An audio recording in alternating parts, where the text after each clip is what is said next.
जैसे कि आपने जिक्र किया मुस्लिम का, हम लगातार देखते हैं कि अगर जब सरकार गिरती है तो मुसलमानों के ऊपर हमले शुरू हो जाते हैं, दलितों के ऊपर हमले शुरू हो जाते हैं, जेलों के अंदर जो हैं हत्याएं हो रही हैं, फिर उस पर मोनोपोली होती है कि चलिए छोटी जाति का था या मुस्लिम था, मर गया तो क्या हो गया। जो ये आइडियोलॉजी सेट हो रही है खासतौर पर मुस्लिम, दलित और तमाम तबकों के लोगों के साथ जो गरीब तबके से जुड़े हुए, कैसे देखा और समझा जाए इन चीजों को, क्योंकि सरकार इस पर कुछ कहने से बचती है और जो पुलिस अधिकारी होते हैं उन पर भी कोई कार्रवाई नहीं हो पाती है।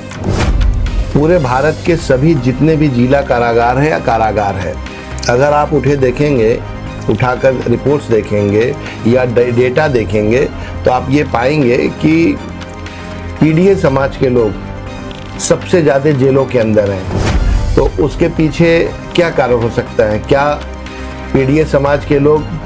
माँ के पेट से पैदा होते हैं अपराधी? आपने एक ऐसा समाज का निर्माण किया है जहाँ शिक्षा उसको दिया है, कुपोषण उसको दिया है, सामाजिक अधिकार उसके छीने हैं, और आप कहते हो कि वो अपराधी है, फिर उसको जेलों के अंदर डालते हैं। उसके पास केस लड़ने के लिए पैसे नहीं होते, केस हारता है वो और तमाम सैकड़ों साल जेल में रहता है। बहुत से मुकदमे ऐसे भी लगाए जाते हैं प्रिवेंटिव डिटेंशन के नाम पे, जिसमें उनके पैरवी करने वाले लोग नहीं होते, और बेचारे, मैं बेचारे कहूँगा उनको, वो जेलों के अंदर कई वर्षों तक, कई महीनों तक ऐसे ही पड़े रहते हैं। और ये कमाल की बात ये है कि जो पीडीए समाज है,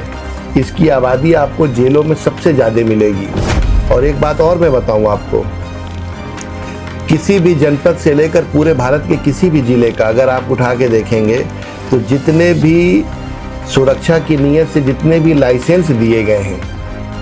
ये नॉन पीडीए समाज के लोग, जो लोग वायलेंस कर रहे हैं, जो लोग हिंसा फैलाते हैं, जो लोग इस देश में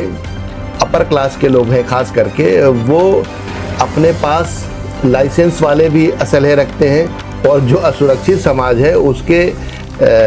जो एप्लीकेशंस होते हैं उसको आउटराइटली रिजेक्ट किया जाता है। हम लोग